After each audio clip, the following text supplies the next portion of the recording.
आपने भी कभी ना कभी सोचा होगा कि चुनाव में हजारों करोड़ का खर्चा करने वाली इन पॉलिटिकल पार्टीज के पास इतना पैसा आता कहां से।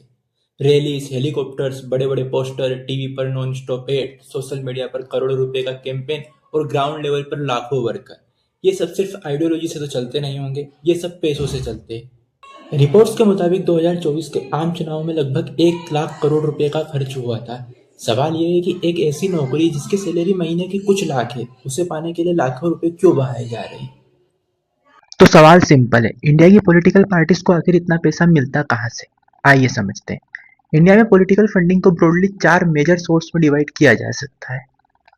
सबसे पहले बात करते हैं इलेक्टोरल बॉन्ड की। 2018 में सरकार ने इसे शुरू किया ताकि फंडिंग क्लीन हो सके, लेकिन ट्विस्ट ये था कि ये बॉन्ड एनोनिमस थे, यानी किसने किसको पैसा दिया ये कोई नहीं जान सकता था। सुप्रीम कोर्ट ने 2024 में इसे अनकॉन्स्टिट्यूशनल करार दे दिया। क्यों? क्योंकि ये क्विड प्रो क्यो का खतरा था। अब ये क्विड प्रो क्यो क्या है? देखिए, अगर हम इसे सिंपल भाषा में समझे तो क्विड प्रो क्यो यानी तुम मुझे चंदा दो, मैं तुम्हें कॉन्ट्रैक्ट दूंगा। कोर्ट का कहना था कि जनता को ये जानने का पूरा हक है कि उनकी सरकार को फंडिंग कौन दे रहा है। इलेक्शन कमीशन और एडीआर जैसे ऑर्गेनाइजेशन के डाटा के अकॉर्डिंग 2017 से 2023 के बीच इलेक्टोरल बॉन्ड के थ्रू लगभग 16,000 करोड़ से ज़्यादा का डोनेशन हुआ है।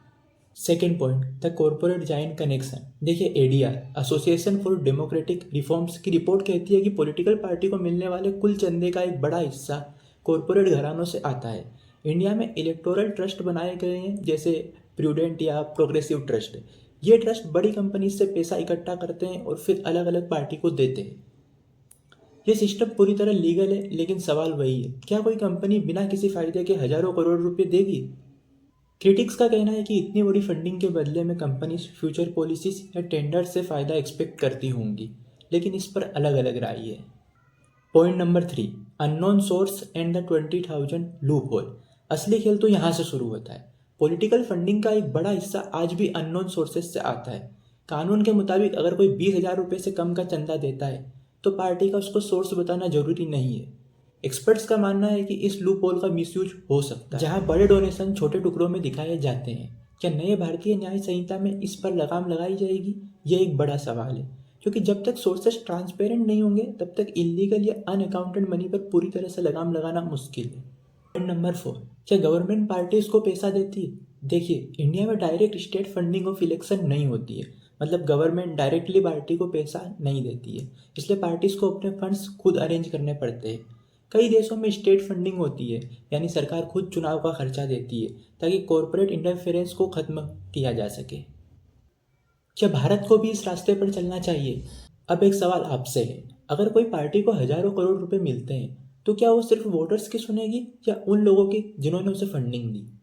यहाँ पर एक बात को जानना भी बहुत इंपॉर्टेंट है। देखिए, फंडिंग कोई भी करे, एंड में पावर आपके वोट में। जब तक जनता सवाल नहीं पूछेगी तब तक ट्रांसपेरेंसी नहीं आएगी।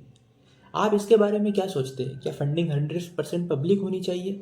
अपनी राय कमेंट में ज़रूर बताएं। अगर वीडियो पसंद आया हो तो वीडियो को लाइक और चैनल को सब्सक्राइब करना ना भूलें। Thank you for watching. जय हिंद, जय भारत।